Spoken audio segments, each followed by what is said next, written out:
going on, everybody? X-Wing Sports here. Georgia is the real deal. They completely dominated this game against Michigan, 34-11. It really surprised me what they were able to do and utilize Stetson Bennett in probably the best game he's played all year. You got James Cook, 6 carries, 32 yards, 5.3 yards per carry. Then you got Edwards, whatever his name is, 4 carries, 38 yards, 9.5 yards per carry. Zamir White, 12 carries, 54 yards, 4.5 yards per carry. Then you got Stetson Bennett, 21 for 31, 310 yards, 3 touchdowns, 0 interceptions. Receiving, you got James Cook, 3 receptions, 99 yards, 1 touchdown. Brock Bowers, 6 receptions, 68 yards, 11 average there, 1 touchdown. Jermaine Burton, 1 reception, 57 yards, 1 touchdown. A really deep bomb pass to Jermaine Burton, my bad. So they dominated the game. Defensively, you got 2 interceptions by Kendrick, which is incredible, 4 tackles for him. So he had a really good game. Georgia surprised me in a lot of ways in this game. I thought Michigan would be able to run the ball on this Georgia team. Actually, not like really good, but I figured they would be able to run the ball a little bit.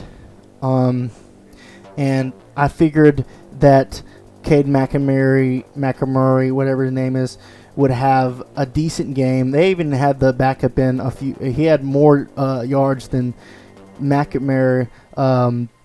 So 7 for 17 for McCarthy, 131 yards, 1 touchdown. McLemore had 2 interceptions, 106 yards. Not a very good game from him. And I didn't think he was going to have a good game because Alabama, when they played Georgia, they were playing as a team that needed to prove something. Everybody was counting them out. You got Michigan, who is this team who can run the ball very, very effectively. And you got them with a really good defense, I would say. So I don't think their defense held up in this game. Georgia scored 14 points in the first quarter, then 13 points in the second quarter. Then you have Kirby Smart playing very conservatively, trying to just go, put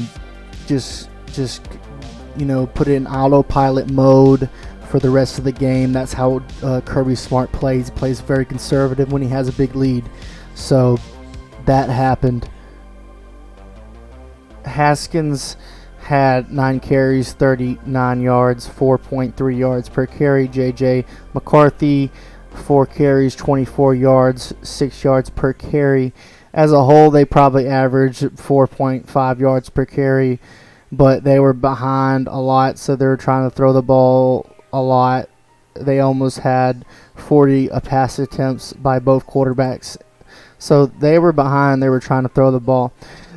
We'll go over the total stats. The total yards could have been upwards in the 700s by Georgia. They were doing whatever they wanted, and if it wasn't for Kirby Smart's play calling in the second half, they probably could have broken well over 600, 700 yards, total yards, but they did come out with 518 total yards, 325 total yards for Michigan, 328 passing yards for Georgia, 237 passing yards for Michigan, 190 yards rushing for Georgia, 88 yards rushing for Michigan. Michigan averaging 5.2 yards per carry. So they were averaging 5.2 yards per carry, where Georgia was averaging 7.7.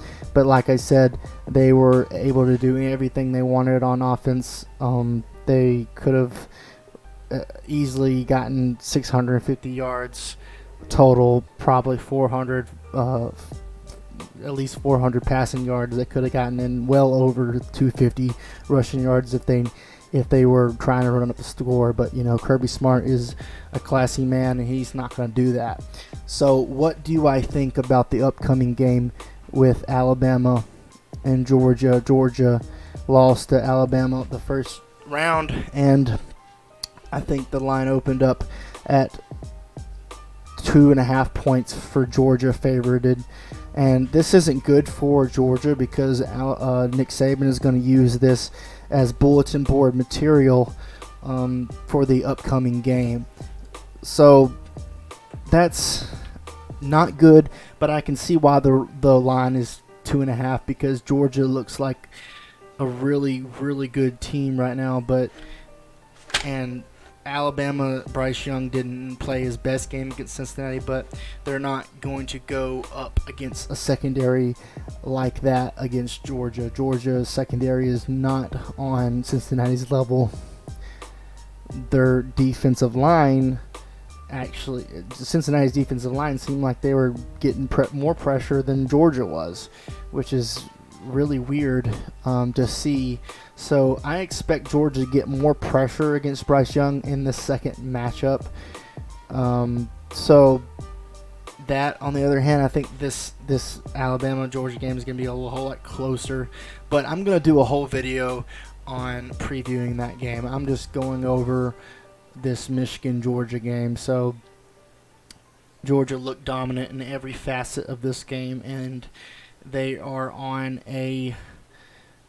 just a run to try to get their first natty since 1980, and they can do it. I believe they can do it, but I'm an Alabama fan, so I don't want them to do it. I want Alabama to get another natty because we're Alabama and we're natty or bust. So I'll be doing a preview video on that game soon, but this is pretty much it, guys. Georgia dominating Michigan in every facet. Jim Harbaugh doesn't play good in these big-time games. He did get that big win over Ohio State, but that was their Super Bowl. So they got that win, and they were pretty much happy with the loss to Georgia, knowing that they got that win over Ohio State, because they'll be talking about that all offseason. So that's pretty much it, guys. Georgia Stetson Bennett playing the game of his life. I don't think he's going to play that good against Alabama, but we'll see. Anyways, catch you guys later. Please like and subscribe. I'm trying to get to 1,000 subscribers, and it really helps me out if you like the video for the algorithm. And please subscribe. Thank you guys for watching.